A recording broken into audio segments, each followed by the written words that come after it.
Today we're going to be talking about Suburbicon.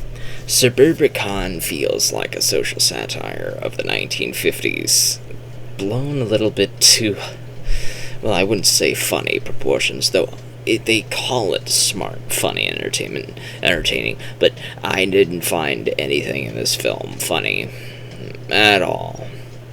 But I do find it a very good film, all the same, which I don't know how my humor is. I love the film Clue, the 1980s film Clue. I loved the first two Hangover movies, even the third one's okay. I really enjoyed the Naked Gun movies. I enjoyed Spaceballs, Airplane, Blazing Saddles. The producers, I like that type of comedy. I find movies funny. But I don't know what it is, but there's a lot of movies out there that claim that they're hilarious, that everybody laughs at them, and I just don't find it funny. I don't laugh at all. Okay, wait. No, with Suburbicon, I would say that I had a sardonic chuckle every couple of times, and particularly when Oscar Isaac's on screen. I would say that I had a sardonic chuckle. Now, what is a sardonic chuckle?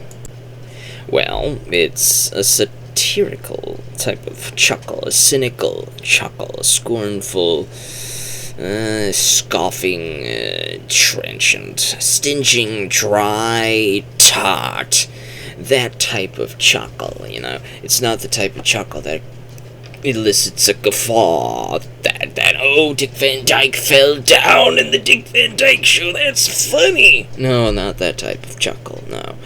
The type of sardonic chuckle that makes you go, yeah, alright.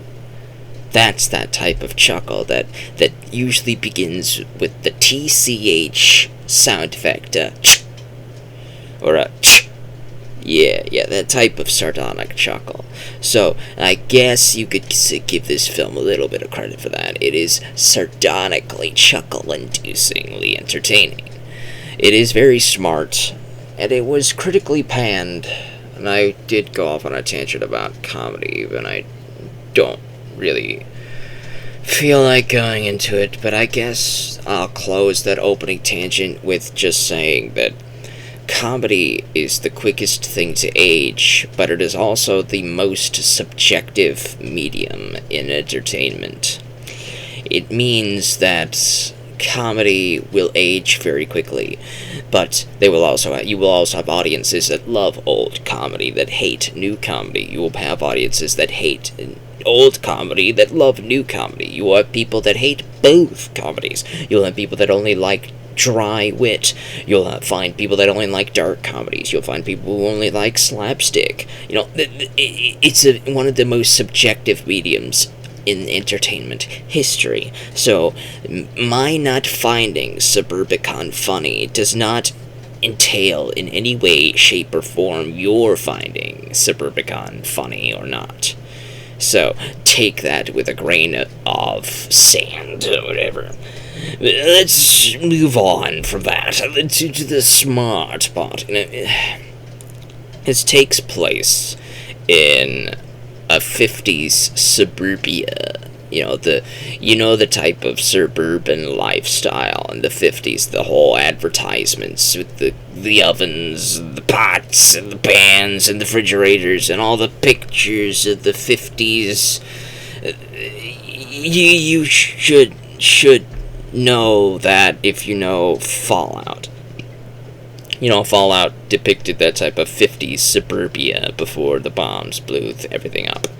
So that type of lifestyle that you saw in, let's say, the beginning of Fallout 4, minus the robots and the high-tech crap, but that 50s lifestyle, that over-the-top, hyperbolic 50s lifestyle, that's basically Suburbicon. That ultimately hyperbolic 50s lifestyle with a bunch of characters that are almost to a complete whole, with some minor exceptions, terrible people. Everybody is a terrible person in this film with the exception of maybe 4 people. And ironic, and three of them are a family. Three of those people are a family, and then one of them is this other kid. So let's talk about those four people first. All right. So you have your typical 1950s suburbia settlement, a suburban settlement, a bunch of residential houses. Everything looks the same. Everybody in the place looks the same.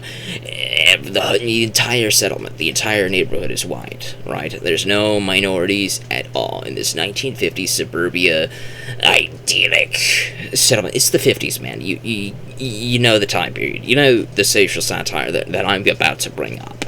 This is the whole 100% white neighborhood, and then the minority family moves in. And suddenly everybody starts staring at this family. They start wishing that they would move away. They start making life terrible for this family. They play loud noises. They throw things at their house. They vandalize their possessions. It's a very terrible thing for this family that moves into this suburbia predominantly white neighborhood, and you will feel for this family. And the three people, this family, they are the nice people in the movie. Mostly everybody else, with the exception of one other person, is terrible. The social satire of the whole neighborhood treating this family horribly makes the neighborhood out to be an undesirable location, despite all the advertisements and all this stuff saying that this is the ideal place to live, and the only reason it's not ideal anymore is that this family's moved in. But it's entirely the opposite. The reason why this place is not ideal is because everybody else is here. They're terrible people. They're terrible. They're absolutely terrible people, man. This it's blown out of proportion, but it is making a social satire, what's the word I'm looking for? An addressment, a nod, a looking at, an acknowledgement of the type of living conditions and social conditions that people like this experienced in the 1950s. And I think it was played pretty okay, though I don't know what the identity of this film is, because they claim that it is a comedy. The back here claims it is a comedy. The back here claims it's a comedy. The Wikipedia article claims it's a comedy. And yet, there's a lot of moments in here that feel incredibly straw dogs-like, man. If you've watched my Who Killed the Cat Straw Dogs video, and I thought maybe I'll make a Straw Dogs series, I decided not to do that because I didn't make a future Straw Dogs video. Well, it feels very Straw Dogs-like. Everybody in the film is terrible except for this family that moves into this Suburbicon neighborhood. And instead of being welcomed, they're shunned. It's not the predominant focus of the movie, obviously, as you can see on the cover here. They're not on the cover. And on the back here, they're not even on the back of the cover, though the kid here, this is the fourth person. That was the only nice person in the movie. There's four people that are nice, the three people in this family, and then this kid. Those are the only good people in this entire film. Everybody else is terrible, absolutely horrible people. Matt Damon is horrible. Oscar Isaac is horrible to a lesser degree, and she is horrible. So let's start talking in about the story and how horrible are these people. We start our story with the suburban family of Matt Damon, his wife, the wheelchair-bound Julianne Moore, her twin sister Julianne Moore, who is not wheelchair-bound, and Matt Damon and wheelchair-bound son, this kid. This kid and these other three people have a nice, quaint little opening scene, and then the kid goes to sleep, and then suddenly the father comes in and wakes him up and says that they have to go downstairs. We have two thugs that have come in to rob the place. And then they use chloroform to knock everybody out. They start with the sister Julianne Moore, and then they start with Matt Damon, and then they do the kid, but the kid is taking a long time to lose consciousness, and while he watches, he sees that the two thugs kill his mother, the wheelchair-bound Julianne Moore. The kid wakes up in the hospital and looks over to see that the wheelchair-bound Julianne Moore, his mom, is dead. And Matt Damon and the sister Julianne Moore, who is not the mom but the aunt, I know this is confusing, she plays both characters. These two, the father and the aunt, have survived the ordeal, and so has the son. And they all try to recover from this ordeal. And the policeman, the cop investigator man, has captured the two thugs and has asked Matt Damon and sister Julianne Moore to take a look at a lineup. They bring the kid as well. The cop insists that they bring the kid as well, because the kid has also seen the two assailants, but Matt Damon says that the kid should not watch the lineup, so the kid is left outside. But so while the kid's outside, these two go in to see the lineup, and the two thugs that we see, the audience, we know they're there, right? So these two people say, oh, we don't see anybody there, we don't recognize anybody. So then you immediately get to think, alright, these guys must be in on something. They must be in on some sort of fraud. Enter Oscar Isaacs, the best character in the movie, even though he's also equally a piece of crap. He plays an insurance fraud investigator. He is the guy that searches the crap in all of the claims, and he has smelled some stinky crap in his insurance claim on his wife's death. And because he ended up realizing that about 2 months prior to the wife's death, he expanded the insurance claim on the wife's life.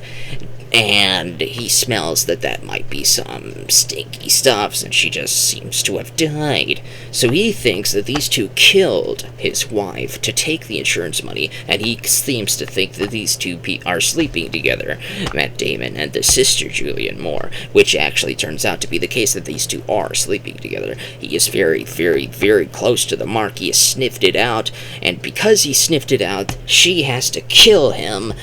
And he didn't really want him to die, because as Oscar Isaacs explains to Matt Damon ends up saying, well, if we killed my wife, what makes you think we won't kill you too? And Oscar Isaacs just laughs that off and says, buddy, I'm an insurance fraud investigator. Don't you think it'll look a little bit suspicious if I turn up dead and the last person I end up talking to ends up being you guys? There's a lot of people like me that could sniff this crap out. If I go away, it's gonna be very bad for you. And then he drinks the tea and dies because she poisoned the tea. Uh-oh, so he's gotta hide the body. So he hides the body, and the two thugs come by. They apparently are working for the mob. He owes the mob a lot of money, and so the reason why the wife ended up dying is because he couldn't pay the mob the money that he owed. And so the thugs killed the wife, and now they've come back to kill the sister and the kid, because he still hasn't paid the mob the money that he owes the mob. So, that's fun. They end up killing the sister, Julianne Moore, but the kid ends up hiding himself away. And then, well, there's one minor important Chekhov's gun that does happen before the sister Julianne Moore dies. The sister Julianne Moore realizes that the kid needs to go away as well. So the sister Julianne Moore ends up poisoning the milk and the sandwich that she ends up making for the kid, and she leaves it on the dinner table, and that's when she ends up dying. So the sandwich and the milk is still on the dinner table. And Matt Damon does not know that the sandwich and the milk is poisoned. So Julianne Moore dies, and the kid ends up hiding in the closet. Matt Damon comes home, he gets the kid out of the closet, and he sits him down at the dinner table, and Matt Damon starts to drink the milk and eats the sandwich that's poisoned. So naturally, he ends up dying as well. The side plot is with the minority family. It's a side plot, and it feels like it might just be in here for no reason at all, but it feels like it belongs for a very semi-smart reason. It has to do with the kid. The kid here befriends the son in the minority family that everybody in Suburbicon is being very, very, very mean to. There is this scene where this minority, the minority mother goes to a grocery store and orders milk and bread and all sorts of stuff. And so the manager comes up and he says, "This milk is now $20. And then so she puts the milk back, and then the bread comes and he says, "That's also $20. And so she ends up leaving without having bought anything, because he says, "You'll find that the price is a little bit better in other stores." And she goes, "Well, I'm sure they will be." And boy, do you want to punch that manager in the face. You do, man. You want to... Those type of people, though they're blown to proportions, they're blown to hyperbolic proportions, but you do real know that in the 50s there were plenty of people like that, and they all could definitely use a good one of these. Anyways, that's the movie. That's Suburbicon. It's a little bit crazy, it's a little bit wacky, it's a little bit disorganized. But I think that's part of the point, that everything is disorganized. It ends with everybody dead, except for the minority family and this kid. And the kid ends up playing baseball with the son of the minority family. They become good friends, they're best friends. The kid is his only other friend, So his only other friend is the minority kid, And it ends kind of quaint. Though at the same time, it kind of feels a little macabre. The kid just lost his uncle, his aunt, his mom, and his dad within like a week. And the kid just ends up playing baseball with his friend after that. And it's like, this kid's gonna have some trouble dealing with this week. He's gonna have some problems dealing with this week for the rest of his life, more like.